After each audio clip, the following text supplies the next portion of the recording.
ಜಿಲ್ಲೆಯಲ್ಲಿ ಕಳೆದ 3 ದಿನಗಳ ಹಿಂದೆ ನಿರಂತರವಾಗಿ ಸುರಿದ ಮಳೆ ಹಿನ್ನೆಲೆ ಸಾಕಷ್ಟು ಭಾಗದಲ್ಲಿ ಕಡಲಕೊರೆತ ಸಮಸ್ಯೆ ಉಂಟಾಗಿದೆ.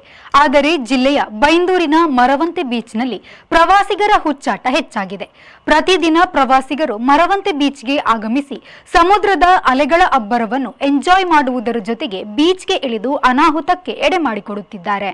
ಮಳೆಗಾಲ ಹಿನ್ನೆಲೆಯಲ್ಲಿ ಉಡುಪಿ ಜಿಲ್ಲೆಯ ಎಲ್ಲ ಬೀಚ್ಗಳಿಗೂ ಪ್ರವೇಶ ನಿಷೇಧ ಹೇರಲಾಗಿದೆ. ಮಳೆಗಾಲದಲ್ಲಿ ಕಡಲಬ್ಬರ ಜಾಸ್ತಿಯಾಗುವ ಹಿನ್ನೆಲೆಯಲ್ಲಿ ಬೀಚ್ಗಳ ಬಳಿ ಹೆಚ್ಚಿನ ಗಮನ ಹರಿಸಲಾಗುತ್ತಿದೆ. ಮಳೆಗಾಲದಲ್ಲಿ ಸಮುದ್ರಕ್ಕೆ ಇಳಿಯದಂತೆ ನಿಷೇಧ ಕೂಡ ಮಾಡಲಾಗಿದೆ. ಪೊಲೀಸರು ಬೀಚ್ಗೆ ತೆರಳದಂತೆ ರಿಬ್ಬನ್ ಕಟ್ಟಿದ್ರೂ ಕೂಡ ಪ್ರವಾಸಿಗರ ಅಟ್ಟಹಾಸ ನಡೆಯುತ್ತಲೇ ಇದೆ. ಈಗಾಗಲೇ ಜಿಲ್ಲೆಯ ಮಲ್ಪೆ ಬೀಚ್ಗೆ ಬಲೆ ಅಳವಡಿಕೆ ಮಾಡಲಾಗಿದೆ. ಅದರಂತೆ ಮರವಂತೆ ಬೀಚ್ಗೆ ಯಾವುದೇ ಭದ್ರತೆಯನ್ನ ಕೂಡ ಕೈಗೊಂಡಿಲ್ಲ. ಹೀಗಾಗಿ 3 ಕಿಲೋಮೀಟರ್ ಉದ್ದದ ಬೀಚ್ಗೆ ಪ್ರವಾಸಿಗರು ನಿತ್ಯ ಆಗಮಿಸುತ್ತಿದ್ದಾರೆ.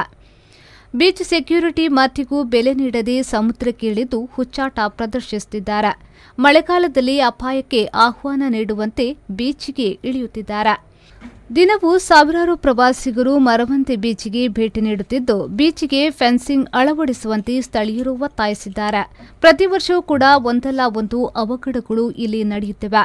ಹೀಗಾಗಿ ಮಲ್ಪೆ ಬೀಚ್ನಷ್ಟೇ ಪ್ರಾಮುಖ್ಯತೆಯನ್ನ ಮರವಂತೆ ಬೀಚ್ಗೂ ನೀಡುವಂತೆ ಸ್ಥಳೀಯರು ಒತ್ತಾಯಿಸುತ್ತಿದ್ದಾರೆ.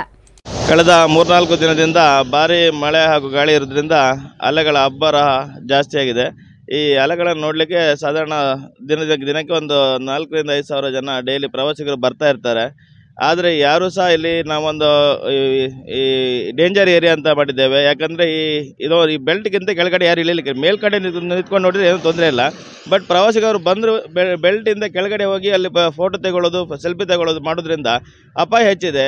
ಒಂದು ಕೋಸ್ಟಲ್ ಡಿಪಾರ್ಟ್ಮೆಂಟಿಂದ ಇರ್ಬೋದು, ಪ್ರವಾಸೋದ್ಯಮದಿಂದ ಇರ್ಬೋದು, ಪೊಲೀಸ್ ಡಿಪಾರ್ಟ್ಮೆಂಟಿಂದ ಇರ್ಬೋದು, ದಿನಕ್ಕೆ ಒಂದು 6-8 ಜನ ಇಲ್ಲಿ ಗಾರ್ಡ್ಗಳಾಗಿರ್ಬೋದು, ಪೊಲೀಸ್ಗಳಾಗಿರ್ಬೋದು ಕೆಲಸ ಮಾಡ್ತಾ ಇರ್ತಾರೆ. ಎಷ್ಟು ಸಹ ಹೇಳಿದ್ರು ಅವ್ರು ಮತ್ತೊಂದು ಸಹ ಕೇಳಿದ್ರು, ಒಬ್ಬರಿಗೆ ಇಲ್ಲಿ ಹೇಳಲಿಕ್ಕೆ ಹೋದ್ರೆ ಮತ್ತೊಬ್ಬರಲ್ಲಿ ಇಳಿತಾರೆ. ಹಾಗಾಗಿ ಅದನ್ನು ತಡೀಲಿಕ್ಕೆ ಭಾರಿ ಕಷ್ಟ ಆಗ್ತಿದೆ. ಪ್ರವಾಸಿಗರು ಅದು ಕೇಳಿದ್ರೆ, ಯಾಕಂದರೆ ಸ್ಥಳೀಯರು ಯಾರು ಆ ಥರ ಇಳಿತಾ ಇಲ್ಲ. ಯಾಕಂದ್ರೆ ಸ್ಥಳೀಯರಿಗೆ ಗೊತ್ತುಂಟು, ಒಂದ್ಸತಿ ಕೆಳಗೆ ಹೋದರೆ ನೀರು ಬಂದರೆ ಮತ್ತೆ ವಾಪಸ್ ಬರ್ಲಿಕ್ಕೆ ಆಗೋದಿಲ್ಲ, ಮೇಲೆ ಅಷ್ಟು ಅಬ್ಬರದಲ್ಲಿ ನೀರು ಬರ್ತದೆ.